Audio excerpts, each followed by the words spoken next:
Yo, yo, yo, what is up, everyone? It is Nick, or the Notorious Fantasy, back in today with another fantasy football video. In today's video, we got the Week 9 tight end rankings 1 through 20. Now, before I get in this video, I'd like to give you guys a word from my sponsor, OverlayDFS.com. OverlayDFS.com is the brand new start sit format and my favorite way to play daily fantasy football. Now, they have gotten rid of their what it was the single entry GPP. You can only enter one time into these contests. Now you can enter up to 10 times to obviously boost your odds to win. Now, you might be wondering, why is this going to be worth it for me? Because this is a progressive bonus type of deal. And what the progressive bonus means is every single week, when no one hits the 12-0 record, it keeps adding more and more money. And this $22 one, it is, if you go 12-0, you get the beautiful stars to align. You get $6,740. Obviously, if you go up to the higher paid ones, the progressive bonus is over $27,000. If you're in the top 10% of the entries, you get 9 times the buy-in. So that's just amazing right there, and it's pretty easy to do. You got to make 12 picks plus 3 alternate picks, and I'll show you pretty much how you make these picks. Do you think Aaron Rodgers, for example, will do better than Russell Wilson? Aaron Rodgers playing the LA Chargers, Russell Wilson playing the Tampa Bay Buccaneers. All you got to do is select one of those players, and then you do that 11 more times. There are so many matchups on the screen that you can even do any of these as long as you do 12 of them plus the 3 alternate picks, and then like I said, if you hit that beautiful 12-0, you get that amazing progressive bonus. So make sure you guys check out OverlayDFS.com. Link down below in the description is a great time. Come join me. We're going to have some fun this week on Overlay DFS. And we are back. Make sure to check out OverlayDFS.com. Link down below in the description. But let's get right in this video. Week 9, tight end rankings. At number 1, we have Mr. Travis Kelce going up against the Minnesota Vikings. And Travis Kelce pretty much every single week is my number 1 ranked tight end. I know he has not been performing up to be the number 1 tight end, but I still believe in him. I still think he's the best tight end in real life, and I believe this week in fantasy football he will be the best tight end against the Minnesota Vikings. In my head, right now as I'm recording this at night, the news has not came out if Pat Mahomes is playing or not, but with or without Pat Mahomes, I think Travis Kelce will be able to dominate. If Pat Mahomes gets that go, he will be playing even better, so I think Travis Kelce is in for a big game this week against the Vikings. At number 2, we have Mr. Darren Waller of the Oakland Raiders going up against the Detroit Lions. And Darren Waller has been one of those guys that is just so consistent every single game. He pretty much plays on 100% of the snaps. He's out there like his name is Christian McCaffrey, and he is playing like Christian McCaffrey if Christian McCaffrey was a tight end because he's catching everything. He is running the ball. He is scoring them fucking touchdowns. And I just like Darren Waller. He's the number 1 or number 2 option on that team in the passing game. This Detroit Lions versus Oakland Raiders game in my head is a very, very, very high scoring matchup, a shootout-esque in Oakland. I really do love Darren Waller this week. At number 3, we have Mr. Evan Ingram, EE, going up against the Dallas Cowboys. Now,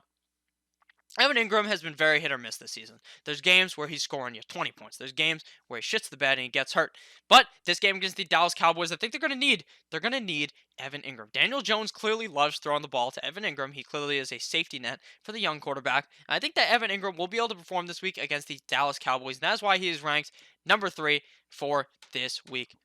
Coming in at number 4, we have Hunter Henry going against the Green Bay Packers. If there has been one person that has been actually performing on this LA Chargers team, it has been Hunter Henry. Every since he has returned from that injury, he graced you with 30 fantasy points. And the past couple of weeks, he's been playing well. And this week, against the Green Bay Packers, he's going to be a big part of this game plan. Clearly, Philip Rivers loves that tight end. That's why he has so many kids. But with that said, Hunter Henry will be in for a big game this week against the Green Bay Packers, and is really a guy that I think you can rely on this week completely for the Chargers. At number 5, you may call me crazy. You may say, Nick, you fucking idiot. Why do you have Mark Andrews ranked at number 5? But number 5 is Mark Andrews going against the New England Patriots. And I know a lot of people are scared. A lot of people are nervous about this New England Patriots defense. But you know what I say to that? I say the Patriots have not played anyone good. The Ravens are a number 2 offense in the NFL. Mark Andrews is going to go into New England and upset New England. Obviously, I think New England's going to win the game, but Mark Andrews is going to go hard in the fucking paint this week, and you can quote that. I love Mark Andrews this week against the New England Patriots. I really do believe he will perform. I believe that he is a huge touchdown threat. I believe What's his name? Oh my God, Lamar Jackson is his name. I'm very sorry. I just kind of ruined a nice moment there. But I think Mark Andrews is going to go into New England and fuck them right in the ass. At number 6, we have Zach Ertz going against the Chicago Bears. And Zach Ertz has done what I believe Mark Andrews is going to do. He's just been fucking in the ass, but not the other team. He's been fucking you in the ass without any use of Vaseline. He is doing just terrible. He's not been performing. Dallas Goedert has been performing better than him, and it is embarrassing. Zach Ertz needs to bounce back in this game. The Chicago Bears defense has not been playing all that well the last couple of weeks. I think they will have a bigger game this week, but I think Carson Wentz will go back to Mr. Old, reliable eventually, and feed the ball to Mr. Zach Ertz. At number 7, we have Mr. Jonnu Smith going against the Carolina Panthers. Delaney Walker likely out as I'm recording this. Jonnu Smith likely going to skull fuck the Carolina Panthers. Clearly, Ryan Tannehill likes the tight end. I'm a fan of the Miami Dolphins. He never threw the ball to the fucking tight end. But now that he's in Tennessee, now that he's a Titan, he loves the tight end. And Jonnu Smith is clearly a target for Ryan Tannehill. He is the best wide receiver on that team. Corey Davis is terrible. A.J. Brown is terrible.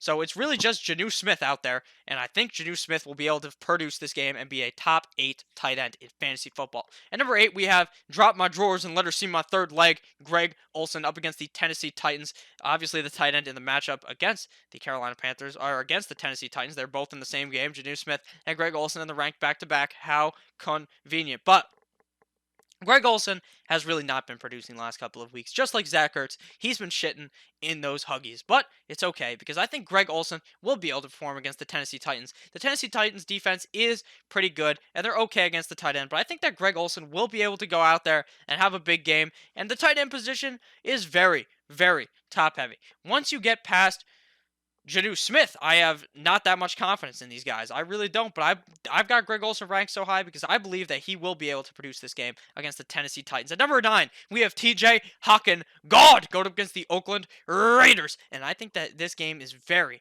high scoring. Like I said, in the running back, wide receiver, tight end videos, all back on the channel from today and yesterday.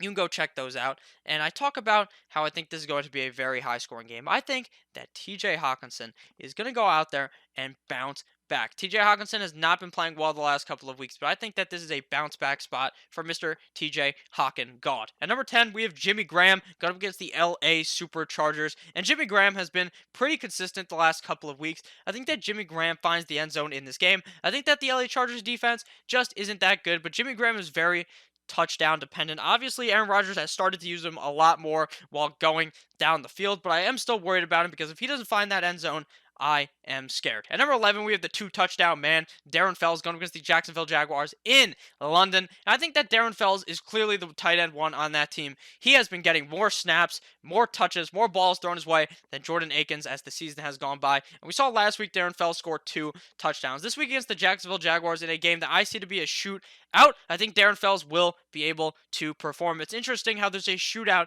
in London where guns are not allowed. Maybe it's going to be a knife fight in London against Jacksonville. At number 12, we have Dallas Goedert going against the Chicago Bears. And like I said when I was talking about Zach Ertz, Dallas Goedert has been performing and Zach Ertz hasn't been. Dallas Goedert is clearly someone that Carson Wentz likes throwing the ball to. He's a guy that Carson Wentz likes throwing it to in the end zone. And Dallas Goedert has been getting more snaps as the weeks have gone on. And I think that Dallas Goedert will be fine this week against the Chicago Bears. Now on to 13 through 20 at the tight end position. Now before I get into 13 through 20, I'd like to ask if you guys could please go down below and click that subscribe button. At number 13, we have Mr. Eric Ebron going up against the Pittsburgh Steelers. And Eric Ebron, in my opinion, has a super duper juicy matchup this week. I know the Steelers are not that good of a defense, but Eric Ebron, or obviously that helps this point, but Eric Ebron is on the Indianapolis Colts. You want to know who the Indianapolis Colts don't have this week? They do not have T.Y. Hilton. I think that Eric Ebron will be able to feast in this game against the Pittsburgh Steelers.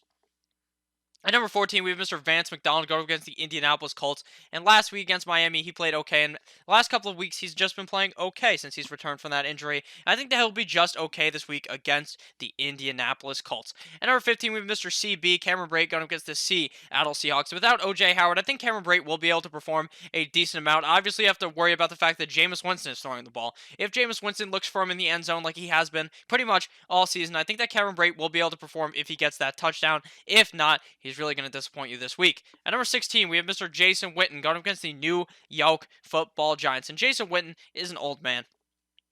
And this is a good matchup for him against the Giants, but I'm just not sure he will be able to perform. With Michael Gallup being healthy, with Amari Cooper being healthy in the game, with Zeke playing pretty well, I'm not sure that there'll be room for Jason Witten to get a lot of work in this game, thus him being ranked at number 16. At number 17, we have Mr. Noah Fant going up against the Cleveland Browns, and Noah Fant has been kind of disappointing, but, maybe it's just been because Joe Flacco's bad. Joe Cool sitting on the IR now. Now they bring in Mr. Brandon Allen. Who the fuck is that guy? But it doesn't matter who the fuck that guy is because maybe, just maybe, he's better than Joe Flacco. And maybe, just maybe, a younger quarterback likes to rely on a tight end, and Noah Fant might be able to feast against the Cleveland Browns. At number 18, we have Mr. Big Ben Watson going against the Baltimore Ravens. And while I like Benjamin Watson, I'm just confused about what to do with him and a lot of these wide receivers slash tight ends on the Patriots. It seems like Julian Edelman is really the only option you're going to be starting out of the wide receivers and tight ends. So Benjamin Watson's top 20 because he could obviously hop in that end zone